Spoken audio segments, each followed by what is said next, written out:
Chapter 25.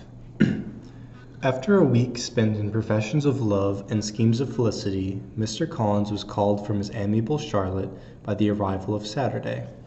The pain of separation, however, might be alleviated on his side by preparations for the reception of his bride, as he had reason to hope that shortly after his return into Hertfordshire, the day would be fixed that was to make him the happiest of men. He would leave to his relations at Longbourn with as much solemnity as before, wished his fair cousin's health and happiness again, and promised their father another letter of thanks. On the following Monday, Mrs. Bennet had the pleasure of receiving her brother and his wife, who came as usual to spend the Christmas at Longbourn. Mr. Gardiner was a sensible, gentlemanlike man, greatly superior to his sister, as well by nature as education. The Netherfield ladies would have had difficulty in believing that a man who lived by trade, and within view of his own warehouses, could have been so well bred and agreeable. Mrs. Gardiner, who was several years younger than Mrs. Bennet and Mrs. Phillips, was an amiable, intelligent, elegant woman, and a great favourite with all her Longbourn nieces. Between the two eldest and herself, especially, there subsisted a particular regard. They had frequently been staying with her in town. The first part of Mrs. Gardiner's business on her arrival was to distribute her presents and describe the newest fashions. When this was done, she had a less active part to play. It became her turn to listen. Mrs. Bennet had many grievances to relate, and much to complain of. They had all been very ill used since she last saw her sister. 2 of her girls had been upon the point of marriage, and after all there was nothing into it.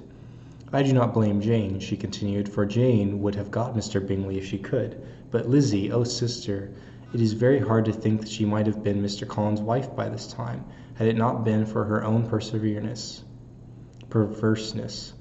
He made her an offer in this very room, and she refused him. The consequence of it is that Lady Lucas will have a daughter married before I have, and that the Longbourn estate is just as much entailed as ever. The Lucases are very artful people indeed, sister. They are all for what they can get. I am very sorry to say it of them, but so it is.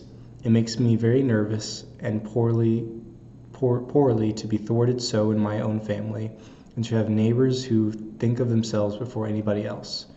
However, your coming just at this time is the greatest of comforts, and I am very glad to hear what you tell us of long sleeves. Mrs. Gardiner, to whom the chief of this news had been given before, in the course of Elizabeth and Jane's correspondence with her, made her sister a slight answer, and in compassion to her nieces, turned the conversation. When alone with Elizabeth afterwards, she spoke more of the subject. "It seems likely to have been a desirable match for Jane," said she. "I am sorry it went off, but these things happen so often. A young man such as you describe, Mr. Bingley, so easily falls in love with a pretty girl for a few weeks, and when accident separates them, so easily forgets her, that these sort of inconsistencies are very frequent." "An excellent consolation in its way," said Elizabeth, "but it will not do for us. We do not suffer by accident. It does not often happen that the interference of friends will persuade a young man of independent fortune to think no more of a girl whom he was violently in love with only a few days before. But that expression of violently in love is so hackneyed, so doubtful, so indefinite, that it gives me very little idea. It is as often applied to feelings which arise from a half-hour's acquaintance as to a real strong attachment. Pray, how violent was Mr. Bingley's love? I never saw a more promising inclination. He was growing quite inattentive to other people, and wholly engrossed by her. Every time they met, it was more decided and remarkable. At his own ball, he offended 2 or 3 young ladies by not asking them to dance, and I spoke to him twice myself, without receiving an answer. Could there be finer symptoms? Is not general incivility the very essence of love?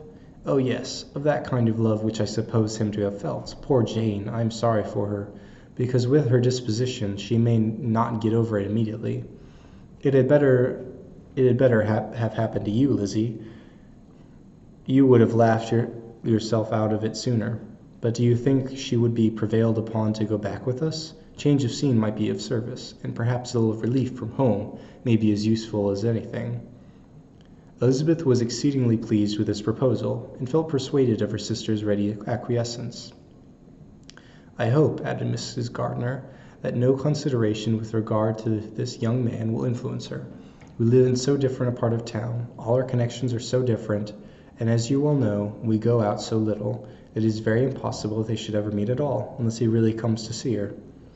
And that is quite impossible, for he is now in the custody of his friend, and Mr. Darcy would no more suffer him to call on Jane in such a part of London." "My dear aunt, how could you think of it? Mr. Darcy may perhaps have heard of such a place as Gracechurch Street, but he would hardly think a month's ablution enough to cleanse him from its impurities, were he once to enter it, and depend upon it. Mr. Bingley never stirs without him." "So much the better. I hope they will not meet at all. But does not Jane correspond with his sister? She will not be able to help calling.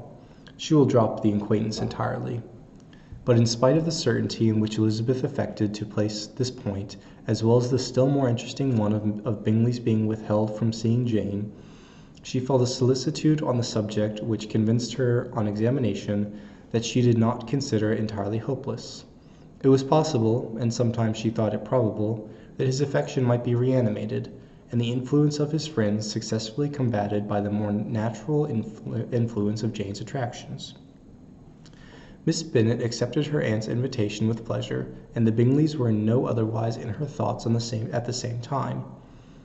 Then, as she hoped by Caroline's not living in the same house with her brother, she might occasionally spend a morning with her, without any danger of seeing him. The Gardiners stayed a week at Longbourn, and what with the Phillipses, the Lucases, and the officers, there was not a day without its engagement. Mrs. Bennet was so carefully provided for the entertainment of her brother and sister, that they did not once sit down to a family dinner. When the engagement was for home, some of the officers always made part of it, of which officers Mr. Wickham was sure to be one. And on these occasions, Mrs. Gardiner, rendered suspicious by Elizabeth's warm commendation, narrowly observed them both, without supposing them, from what she saw, to be very seriously in love. Their preference of each other was plain enough to make her a little uneasy, and she resolved to speak to Elizabeth on the subject before she left Hertfordshire, and represent to her the imprudence of encouraging such an attachment. To Mrs. Gardiner, Wickham had one means of affording pleasure, unconnected with his general powers. About 10 or a dozen years ago, before her marriage, she had spent a considerable time in that very part of Derbyshire to which he belonged. They had, therefore, many acquaintances in common, and though Wickham had been little there since the death of Darcy's father, it was yet in his power to give her fresher intelligence of her former friends than she had been in the way of procuring. Mrs. Gardiner had seen Pemberley, and known the late Mr. Darcy by character perfectly well. Here consequently was an inexhaustible subject of discourse.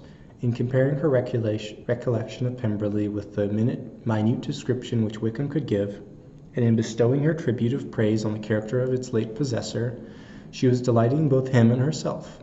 On being made acquainted with the present Mr. Darcy's treatment of him, she tried to remember some of the gentleman's reputed disposition, when quite a lad might agree with it, and was confident at last that she recollected having heard Mr. Fitzwilliam Darcy formerly spoken of as a proud, ill-natured boy.